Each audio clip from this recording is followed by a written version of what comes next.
Hey y'all, this is A. Renee from Journal Jot and Jive. If this is your first time stopping by the channel, welcome to the channel. If you are a returning subscriber, hey y'all, welcome to the channel. Alright, so by the title, it should say, before you buy more planner items, do this. Alright, so I'm going to set up some stuff in my planner, and I think I'm going to do more of a voiceover so I can talk to you by my notes and I'm not pausing and stopping and all of that. But I am going to set up this the week that we're in, because I did not do the weekly layout, and I'm probably going to go ahead and set up some pages in like my layout for January, and that'll kind of give me more time to be able to talk over the things and the suggestions that I have before you buy more planner items, y'all, because some of you all are preparing to put yourself in the same cycle that you're trying to get out of, and I would like to help you. And this is not a judgment zone. This is from personal experience, so I've learned and I can now help you all, hopefully. All right, so let's go ahead and get into me setting this up. And like I said, I'll be talking over the video as I am planning. All right, let's go ahead and get into it. All right, y'all, so let's get into this video. As I said in the intro, I wanted to do this video before the new year starts, because we are in that season where it's goal setting times. You're watching a lot of videos, looking at Instagram. By the way, thank you for watching our videos. And you're seeing a lot, right? So you find yourself like, did I get the right planner? Do I have the right pens? Do I need washi, stickers, and all of the things? And if you are not new to the planner community, somewhere around April, May, you then start finding yourself a little anxious and upset, because it's like, I spent all this money and I'm not doing these things that I said I was going to do.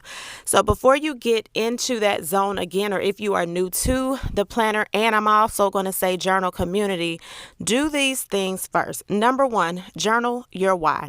Why am I planning? What is it going to do for me in my life, and how will this help me? I want you to also, number two, brain dump. What do you need to plan? So on this list, you're going to write down, if I'm writing out my schedule for work, do I need to do a cleaning plan? And I'm also going to later in the year get into actually planning, because a lot of times we confuse writing down a to-do list with making a plan. All right. So number three, take inventory of what you already have. Face your finances. I'm sorry, I moved a little bit too fast. Let's go back to number three. Take inventory of what you have. I want you to take a sheet of paper and write down the top things that you use, and then take a look around your area and write down what you have, what you mainly use, and what you don't use. Okay. Then you're going to do number four. We're going to declutter. And I have a thing that I call LIG. If you hear anybody else say it, they got it from me. Let it go. All right. So when you declutter, you're going to do a pile. Things that I absolutely use and need, things that I may want to use, and things that I just need to either throw away, donate, or resell. All right. Some people will look at their items, bundle them up, resell them. I had somebody on the video before like, hey, I know you're about to declutter, but did you think about reselling? I've done that in the past, but in this season, I just want to get rid of the stuff so I can make space. However, if you know you've spent over $10,000 last year, I'm going to need you to recoup some of that. Last year was not my highest spending stationery year.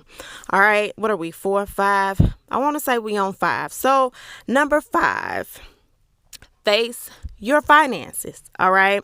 I want you to, and this cuss me out if you must, I want you to print out the last 3 months of your bank statement.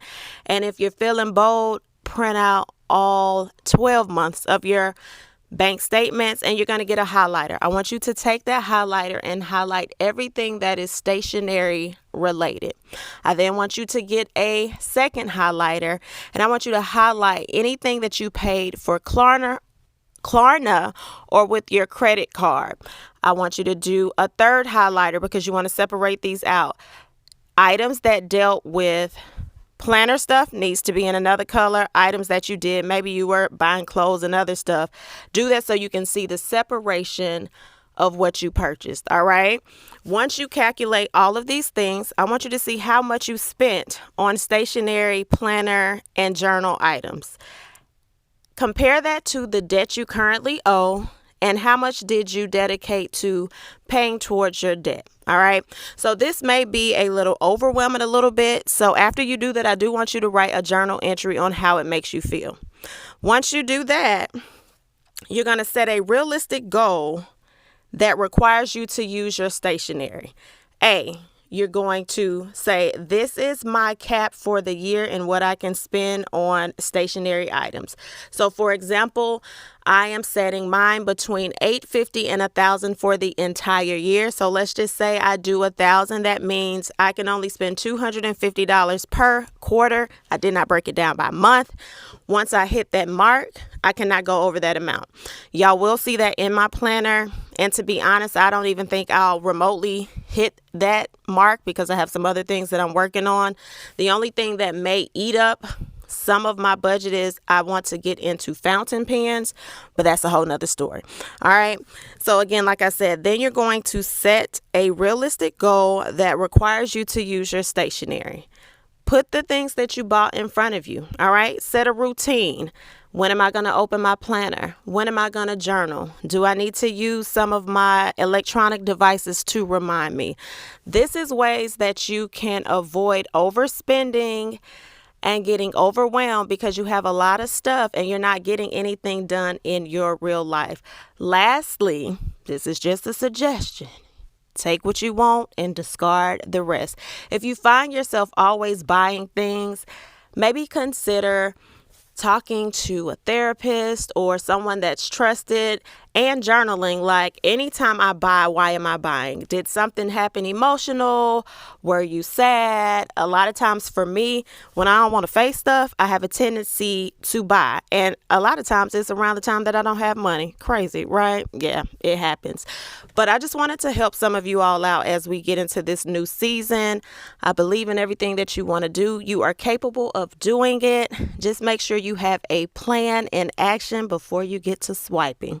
All right. So if you like this video or you feel like it can help one of your friends in the stationery community, make sure you go ahead and send this. Now, I know some of y'all are going to be like, who does she think she is? And you're probably going to do a rebuttal video. I can't stand when people make videos telling people how to spend their money. Now, let me preface it by saying this. I didn't tell you how to spend your money. I'm just giving suggestions for people that are open to hear this comment. If it ruffled your feathers, I would highly suggest write a journal entry. Why did she strike a chord and what made me so upset about this video? All right, y'all. So that's your video for today. We're going to end this video right here. I mean, it has a little more time, so you can go ahead and watch the rest of me setting this video up, and I will catch y'all on the next video. It's almost time for me to give y'all a debt confession video, so stay tuned for that. And this year I'm going to take y'all down a journaling journey because I want to get some more of you back into journaling. Okay, so stay tuned for that, and I'll catch you on the next one.